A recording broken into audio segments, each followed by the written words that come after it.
Ты, Голосов Александр, мой друг, баянист. Жена у меня была директором школы здесь, 19 лет.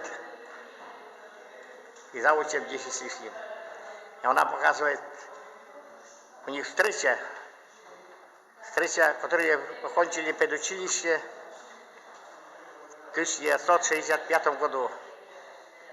Одногруппники ее приехали на встречу. Встреча будет в доме ветеранов в комнате. Это потом. А сейчас вот идут уже обратно, показывает. Я здесь тоже окончил вечернюю школу.